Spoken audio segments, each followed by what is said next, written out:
গোপন ভিডিও দেখিয়ে একলব্যের কাছে আহিরির পর্দা ফাঁস করলো এবার রাঙ্গা। হ্যাঁ বন্ধুরা, এমনটাই দেখতে পারবে আজকের পর্বে। বিস্তারিত জানতে ভিডিওটিতে লাইক দিয়ে চ্যানেলটিকে সাবস্ক্রাইব করে পুরো ভিডিওটি তোমরা দেখতে থাকো। গল্পের শুরুতে দেখা যায় রাঙ্গা যখন চ্যাম্পিয়ন হয়ে পুরস্কারটা জিতে নেয় তখন সাংবাদিকরা রাঙ্গার সাথে কথা বলার জন্য অপেক্ষা করতে থাকে। এইদিকে ঈশাকে বারবার আহিরি বলতে লাগলো, এবার এবার তো সাংবাদিকরা একদিকে আছে, এই দেখো এই জানলাটা দিয়ে কিন্তু পুরো দেখা যাচ্ছে, এবার কিন্তু তুমি তোমার তীরটা নিক্ষেপ করতে পারো। এই বলে ঈশাকে বারবার বলতে লাগলো। অন্যদিকে বৃন্দা সবকিছু দাঁড়িয়ে দাঁড়িয়ে দেখতে থাকে। তখনই এরই রাঙ্গার যে কোসার কিন্তু রাঙ্গাকে নিয়ে সেখানে চলে আসে। আর রাঙ্গার মাথায় এমন একটা টুপি পরিয়ে রাখে যেটা কিছুতে রাঙ্গার মুখটা দেখা যাচ্ছে না। এইদিকে আহিরি বলতে লাগলো, আমি কিন্তু এবার কাম ডাউন শুরু করে দিচ্ছি, তুমি কিন্তু এবার কিন্তু তোমার লক্ষ্য তীরভেদটা করবে। আর কতক্ষণ সময় লাগবে তোমার এই কাজটা করতে? তখন নিশা বলতে লাগলো, আমি করছি তো। এদিকে সাংবাদিকদের সামনে যখনই রাঙ্গাকে নিয়ে আসা হয়, ওরা বিভিন্ন ধরনের প্রশ্ন করতে থাকে আর বলতে লাগলো, রাঙ্গা ম্যাডাম আপনার তো মুখটাই দেখা যাচ্ছে না। তখন রাঙ্গার কোচ বলতে লাগলো, আরে ও না এ চ্যাম্পিয়ন হওয়ার পর নার্ভাস হয়ে গেছে সেই জন্য।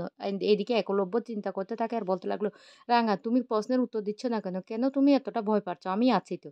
তখন সাংবাদিকরা বলে উঠে, আপনি কে? তখনই একলব্য বলতে লাগলো, আমি ওর স্বামী। এইদিকে তীর নিক্ষেপ করে দেয় নিশা, সাথে সাথে মাটিতে পড়ে যায় রাঙ্গা। আর নিশা বলতে লাগলো, এই তো লেগে গেছি।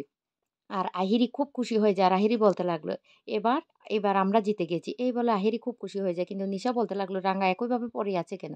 তখনই আহিরি বলতে লাগলো, আরে এত বড় একটা চ্যাম্পিয়নের গায়ে দিয়ে ওকে মার্ডার করার চেষ্টা করা হয়েছে, লোকজন তো ভিড় করে থাকবে সেখানে, চলো আমরা এখান থেকে পালিয়ে যাই। এদিকে একলব্য দৌড়ে গিয়ে রাঙ্গাকে ধরতে গেলে দেখতে পায় সেটা একটা পুতুল। আর সেটা দেখে অবাক হয়ে যায়। বৃন্দ তখন বলতে লাগলো, পুতুল হলে তাহলে রাঙ্গা কোথায়? তখন একলব্য তার রাঙ্গার কোচারকে বলতে লাগলো, রাঙ্গা কোথায়, রাঙ্গা কোথায়? তখনই এই রাঙ্গার কোচার বলতে লাগলো, হ্যাঁ রাঙ্গা এখানে নেই, রাঙ্গা সবটা প্ল্যান করে করেছে, রাঙ্গার প্ল্যানে সবটা হচ্ছে। কারণ রাঙ্গা আগে থেকে জানতে পেরে গেছিল যে রাঙ্গাকে খুন করার চেষ্টা করা হবে, সেই জন্য রাঙ্গা আমাদেরকে বলেছিল। আর তাই আমরা একটা পুতুলকে সাজিয়ে নিয়ে এসেছি।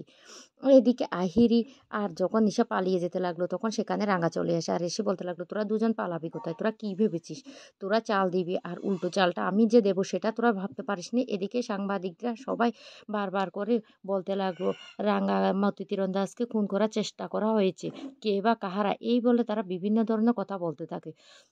অন্যদিকে দেখা যায় আঙ্গার যে পুতুল সাজার ব্যাপারটা সেটা সবাইকে স্পষ্ট করে বলে দেয়। এদিকে আহিরি বলতে লাগলো, কি রাঙ্গা কি ভেবেছিস, কি ভেবেছিস তুই? আমরা কি করেছি? আমরা কিছু করিনি। তোর কাছে কি কোনো প্রমাণ আছে? আমরা না খেলা দেখতে এসেছিলাম। না ঈশা। ঈশা তখন বলতে লাগলো, দাঁড়া। এই বলে ধাক্কা দিয়ে ফেলে দিয়ে রাঙ্গাকে আর বলতে লাগলো, ও পালাও। তখনই একথা বলার সাথে সাথে আহিরি বলতে লাগলো, আমার না প্ল্যান বি আগে থেকে রেডি করা আছে। এই বলে একটা ছাদের বিল্ডিং থেকে অন্য ছাদে পালিয়ে যাওয়ার সময় রাঙ্গাও পিছন পিছন পালিয়ে আসে আর বলতে লাগলো, আহিরি দিদি তোকে কিন্তু আমি এবার তীর ধনুক দিয়ে মেরে ফেলবো, দাঁড়া বলছি দাঁড়া। তখন আহিরি দাঁড়িয়ে পড়ে আর বলতে লাগলো, তুই তুই যে মুখোশের আড়ালে মুখের আড়ালে যে মুখোশটা পরে আছে সেটাই আমি উড়ান বাবুকে সবটা দেখিয়ে দেবো, বলে দেবো। তখন বলতে লাগলো, কি ভেবেছিস রাঙ্গা? কিচ্ছু করতে পারবি না, তোর কাছে কোনো প্রমাণ আছে? নেই। তুই এতটা বোকা কেন? ওই দিন তোর ভালো বন্ধু সেজে তোর সমস্ত প্রমাণগুলি তো আমি আমার হাতে নিয়েছি, তাহলে কি করে প্রমাণ করবি? আর তখনই রাঙার মনে পড়ে যায় যে রাঙা ভিডিওটা ওর হাতে দিয়েছে আর বলতে লাগলো, দেখ দেখ এবার তোকে আমি কিভাবে ফাঁসাই। অন্যদিকে বিন্দা বলতে লাগলো, ও তাহলে সবটা তাহলে রাঙা আগে থেকে জেনে গেছে। তাহলে রাঙা কোথায়? কিছুই তো বুঝতে পারছি না। এদিকে রাঙাকে খুঁজে না পেয়ে একলব্য খুব চিন্তিত হয়ে পড়ে বলতে লাগলো, কোথায় গেল, কোথায় গেল? তখন কোসার বলতে লাগলো যে যারা রাঙাকে মেরে ফেলার চেষ্টা করছে তাদেরকে ধরতে গেছে। তখনই একলব্য ছুটি বাইরে বেরিয়ে আসে। এদিকে আহিরি চালাকি করে বলতে লাগলো, তুই কিচ্ছুটি বলতে পারবি না, দেখ রাঙ্গা আমার কাছে একটা প্রমাণ আছে। এই বলে একটা ভিডিও দেখিয়ে দে। আর ভিডিওটাতে এমন কিছু আছে যেটা দেখে রাঙ্গা খুব ভয় পেয়ে যায়। আর আহিরি বলতে লাগলো, যা এবার তুই তোর উড়ান বাবুকে প্রমাণটা দিয়ে দে। তখন আহিরি সেখান থেকে চলে যায় আর রাঙ্গা ভিডিওটা দেখার পর থেকে খুবই টেনশনে পড়ে যায়। এদিকে একলব্য বাইরে বেরিয়ে রাঙ্গাকে খুঁজতে যার সময় হঠাৎ করে গাড়ির মধ্যে একটা আওয়াজ শুনতে পায়। আর তখনই একলব্য ছুটে যায় গাড়ির কাছে। সেখানে গিয়ে দেখতে পায় অঙ্কুরকে হাত পা বেঁধে সেখানে ফেলে রেখেছে। তারপরে অঙ্কুরকে সেখান থেকে বের করে বলতে লাগলো, অঙ্কুর তুমি এখানে? তখন অঙ্কুর বলতে লাগলো, আমি ঠিক আছি, তুমি কোনো চিন্তা করো না। আরে রাঙ্গা কোথায়, রাঙ্গা কোথায়? তখন বলতে লাগলো, আমিও তো রাঙ্গাকে খুঁজে পাচ্ছি না। তখনই বলতে লাগলো, আহিরি আর নিশা না এখানে এসেছিল। আর রাঙ্গা বলেছিল আমাকে পিছন পিছন ভিডিও করতে, ওরা না রাঙ্গাকে মেরে ফেলতে চায়। তখনই রাঙ্গা পিছন থেকে এসে বলতে লাগলো, না না জামাইবাবু তুই ভুল বলছিস, নিশা আর আহিরি আমার কিচ্ছু করতে পারেনি। এদিকে বৃন্দা সেখান দিয়ে যাচ্ছিল আর সমস্ত কথাবার্তাগুলি দাঁড়িয়ে শুনতে থাকে আর বলতে লাগলো, ব্যাপারটা কি? কিছুই তো বুঝতে পারছি না। এদিকে কিন্তু রাঙ্গা চালাকি করে বলতে লাগলো, না উড়ানবাবু, জামাইবাবু ভুল বলছে। ওরা আমার কিচ্ছুটি করেনি। তখনই একলব্য বলতে লাগলো, তোমাকে তো কেউ মারার চেষ্টা করছে, সেটা কে?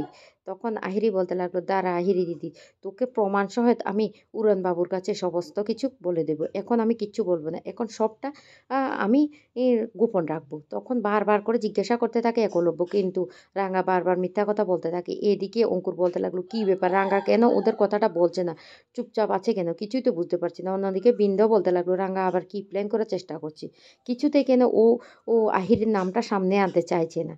এদিকে রাঙা বলতে লাগলো, আমি প্রমাণ ছাড়া উড়ানবাবুকে কিছু বলবো না। আমি প্রমাণ এনে দেখিয়ে তারপর আহিরের পর্দা ফাঁস করব।